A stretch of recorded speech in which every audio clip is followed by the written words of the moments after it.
Here's my question to you. President Trump has now, thankfully, with his own executive order, said we're going to put a stop to these DEI programs. How do you see implementing that at SBA, and will you get SBA refocused on actually helping small businesses, no matter who the owner is, no matter where they are? There'll be no tipping of the scales in order to fit some bureaucrat's agenda. We're going to help those in need, get them stood up. We're going to execute on the mission of SBA. Tell us what you'll do about that. Senator, thank you, and I appreciate the time. Hey everyone, welcome back to the channel. Today we're diving into a major conversation between Senator Josh Hawley and the SBA nominee. Topics include small business support, rural revitalization, and rooting out fraud. Hit subscribe and the notification bell. All right, let's get started. Senator Hawley addressed a controversial issue: Biden-era diversity, equity, and inclusion programs at the SBA. He questioned racial preferences in awarding assistance. The nominee committed to ensuring SBA funds are available to all qualifying businesses. This shift could reshape federal small business programs.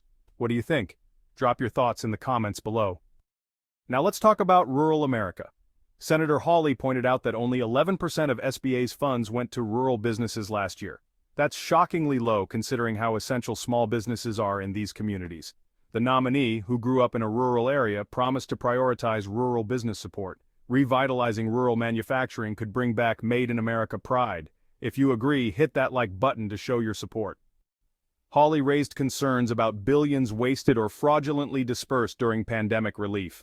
The nominee made it clear, zero tolerance for fraud, and they'll work to recover misused funds.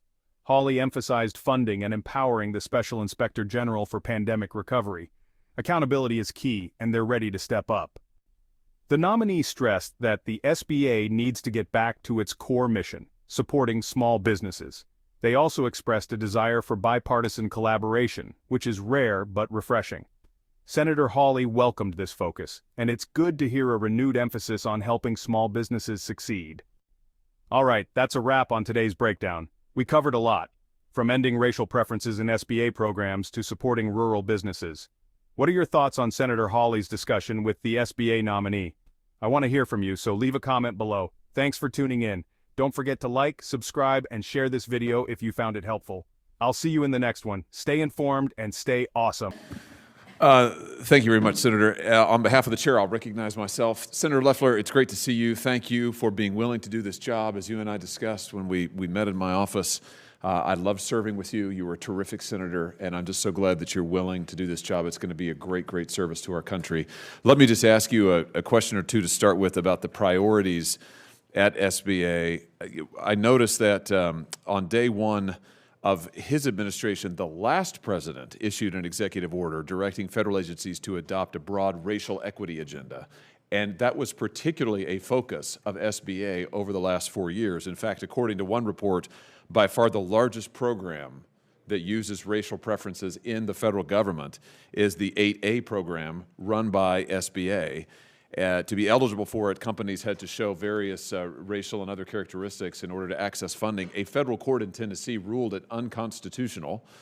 Another federal court struck down a similar requirement, also administered by SBA, the Restaurant Revitalization Fund.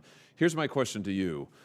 President Trump has now, thankfully, with his own executive order, said we're going to put a stop to these DEI programs. How do you see implementing that at SBA, and will you get SBA refocused on actually helping small businesses, no matter who the owner is, no matter where they are? There'll be no tipping of the scales in order to fit some bureaucrat's agenda. We're going to help those in need, get them stood up. We're going to execute on the mission of SBA. Tell us what you'll do about that. Senator, thank you. Thank you, and I appreciate the time we spent in your office discussing these matters. Importantly, President Trump's EO overturns a divisive and illegal DEI program that was spread throughout the government, and particularly within the SBA. This will allow us to reduce the burdens on small business for costly implementation of needless programs. But moreover, I think the best way we can serve small businesses is making SBA lending available to all who qualify, as opposed to picking winners and losers and pitting Americans against one another. So you have my full commitment that we will root that out and make sure that it is broadly available to all who qualify. That's a fantastic answer. I'm glad to hear it. And let me just ask you about another priority. While the last administration's Small Business Administration was focused on this DEI agenda, what it was not doing was helping people in rural areas of the country, like most of my state. In FY24, just to take one example, SBA made 103,000 loans. Only 12,000 of those went to rural businesses. That's just over 12%. Of SBA's $56 billion in capital last fiscal year, only $6 billion went to rural businesses. That's just 11%.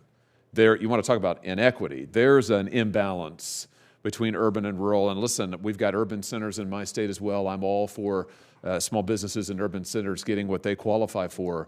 But would you agree with me that our small businesses in rural America are extremely important? They are often the lifeblood of our communities, like the small town where I grew up, 4,000 people, relies on small businesses.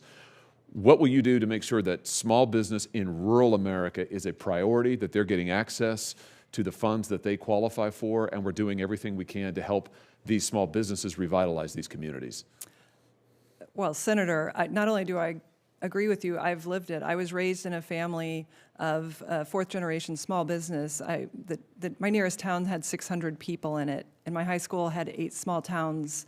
Many of my fellow students' parents were small business owners. I saw the hard work that they did, the complexity of dealing with increased federal regulation even back then, and we have to ensure that small businesses in rural communities are getting the support they need.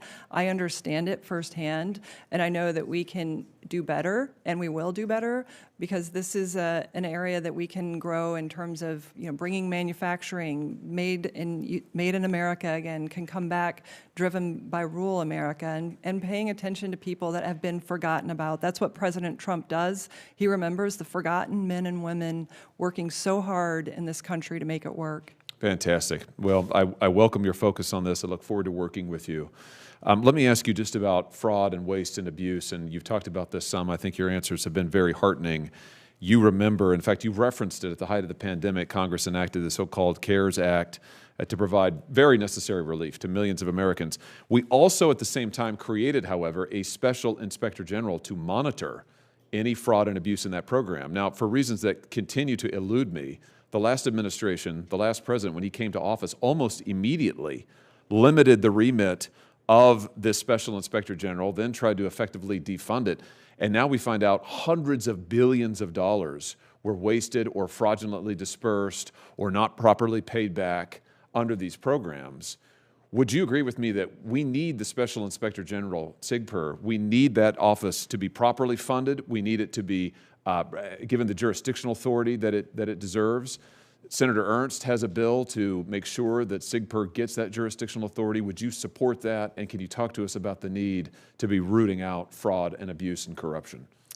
Absolutely, Senator. If I'm confirmed, I look forward to working with this committee to have a higher standard of accountability, to act with more urgency, to have a zero-tolerance policy with regard to fraud, and to making taxpayers whole. We have to get back to that accountability and getting those funds back into taxpayer hands as soon as possible. Very good. Thank you.